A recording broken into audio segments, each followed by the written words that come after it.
I'm hoping that you have had the opportunity to find the magic of a sensory bin. I want you to experience how your children can play with an unstructured bin and really have the time of their lives. Today, we're going to take our sensory bins one step further by talking about the ways that you can add different learning materials and components into the bin to help your children learn a variety of skills as they play. The best part is they will have so much fun that they won't even realize they are learning. Hey there, Mama. I'm Lauren Brainerd, and this is Teach Your Littles at Home. I'm so excited you have tuned in as I share fun and hands-on activities you can use right away to help you play and learn with your little ones. So let's dive right into today's episode so you can make more memories than you ever dreamed of.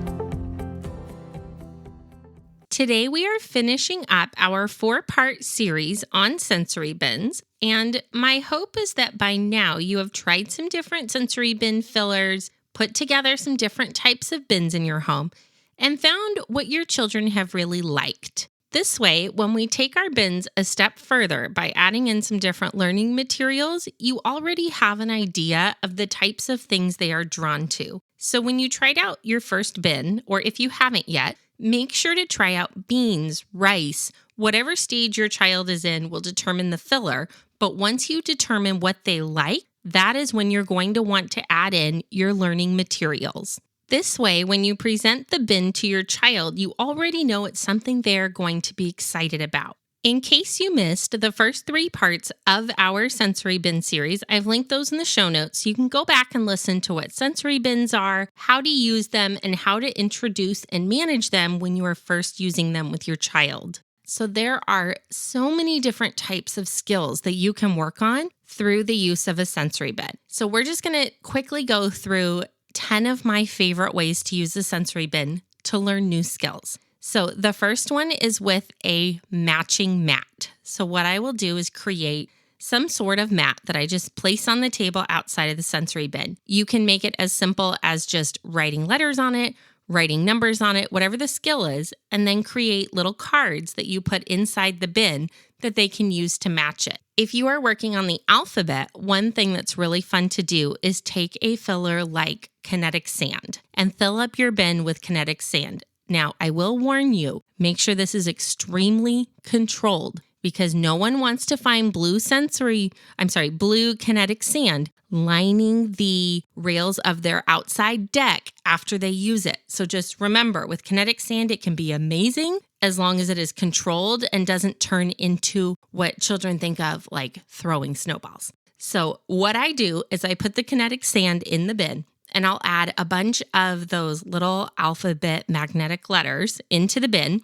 And then I have just a sheet outside of the bin that has all the letters from A to Z, and I'll link this in the show notes for you. And they'll just pull out one letter at a time and set it down on their matching mat until they have found all the letters from A to Z. Now, if your child doesn't have much exposure with the alphabet, then even just looking at the shape of an A and finding the shape of an A on their mat is a great way to first start to expose letters. You can have them work on saying the letter names. You can also work on the letter sounds. You can work on finding them in order. Whatever the level is that your child is at, this can still work for. I used this as old as kindergarten with my kids so that they just had lots of practice with the alphabet. Another way to use matching mats is through numbers. So same concept. Fill up a bin with numbers. I also love using those magnetic numbers, just like the letters, and I'll hide them in a giant bin of black beans. You can even, like if you can buy in bulk at a warehouse, you can even fill up a bin a few inches tall and stuff the numbers way down in it so kids really have to go hunting for it. And then you can just have them either put them in order from 1 to 9 or match on a matching mat. Another great activity for sensory bins is learning to match counters to numbers. So what I do in this situation is I would just fill up a bin with whatever your regular sensory bin filler is. Like I like to use rice for this. And then I will add in counters. Like sometimes you can find, it used to be called the Target Dollar Spot. I don't even know what they call it now, but they always have those little bags of mini erasers, and I'll sprinkle those into our sensory bin. And then what I do is I'll put out little matching cards on the counter or on the table. And I'll draw like 1 dot and the number 1. And then on the next one, I'll do 2 dots and the number 2, and then 3 dots. And you get the idea. And then my kids will just pull the little mini erasers out of the sensory bin and match to each counter. So they have to show 1 counter for the number 1, 2 counters for the number 2, and so on. If you have a baby in the house, another thing that's really, or even like, 1 or 2 year old, somebody you don't want to give really little things to, but they want to be around the table and do these same activities with their siblings. What I love to do is put a bin out with one of those shape sorters next to it. So, the ones where you have all the little shapes that they put inside the shape sorter. I'll add all the shapes into a bin, and I'll usually throw in like some little tiny stuffed animals or some other toys. And then I'll let my daughter go in and grab the shape she needs for her shape sorter out of the sensory bin. And that way she feels like she's getting the same experience as her older siblings and is getting to do what I like to call a baby sensory bin. Now, what's great about this is if you have older kids at the table with your younger one, each time they find a shape, you can involve them in learning the shape names. Like if my daughter pulls out the star shape to put in her shape sorter, I'll have one of my older kids identify the shape as a star. So this is great if you have a 3 and a 1 year old or a 4 and a 2 year old or whatever it might be, so that you can kind of get everyone involved together in doing a sensory bin.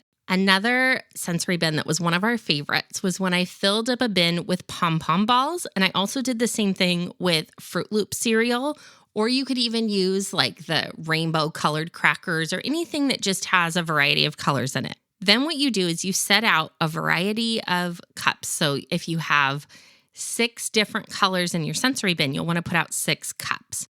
You're going to choose 1 color. So let's say like you were using a colored cereal. If there was red, green, blue, yellow, and purple, I think that was 5, then you'll have out 5 cups and place 1 piece of cereal in each one. Then what you'll do is have your kids reach in and grab 1 piece of cereal at a time and match the colors. The best part is they'll have a lot of fun matching it. And then when they're done, they can actually taste each one of the colors. I never allow it in the middle of the sensory bin. Otherwise, they're just going to spend the rest of our learning time eating instead of finishing the activity. But that's a great way to involve taste into the sensory experience without it interrupting the sensory learning that is taking place.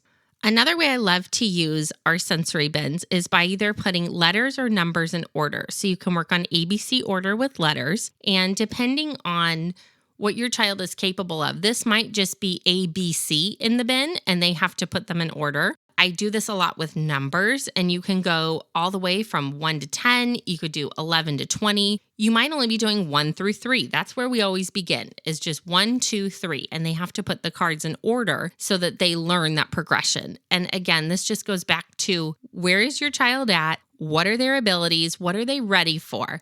Don't ever throw a sensory bin in front of your child and expect them to put numbers in order from 1 to 100 when they can only count to 5. It's going to frustrate them and it's going to frustrate you. So always be mindful of what your child is ready for as you're preparing these learning experiences for them.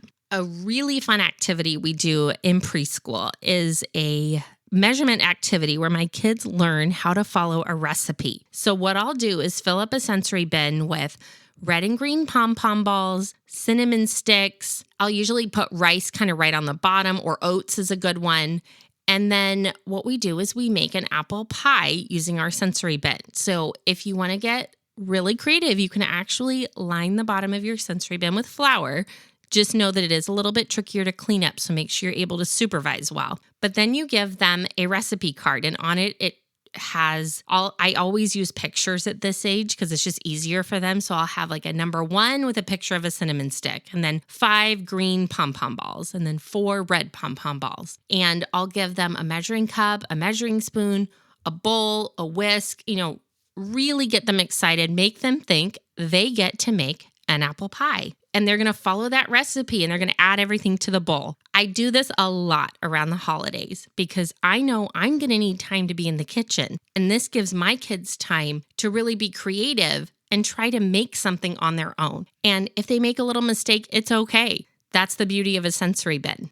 I know I said I was going to give you about 10, but I kind of lost track as we got going. So 2 more that I was planning on sharing with you. I love to add puzzle pieces into a sensory bin. So if your kids are ready for a 2-piece puzzle, a 4-piece puzzle, a 9-piece puzzle, maybe they're ready for 20, whatever it is, add those puzzle pieces into the bin along with something like pom-pom balls because it won't make a mess of the pieces, and then have them pull out the pieces and actually build the puzzle on the table outside the bin. I also love doing stack and count games where I'll write numbers on a piece of paper and then add a bunch of Legos into a bin. And I will have my kids build towers by stacking and counting. So they'll do 1 tower of blue, a number 2 tower using 2 reds, and then a number 3 tower using 3 orange bricks, whatever it might be. But that can be a lot of fun with either Legos or building blocks or whatever type of building material you have on hand.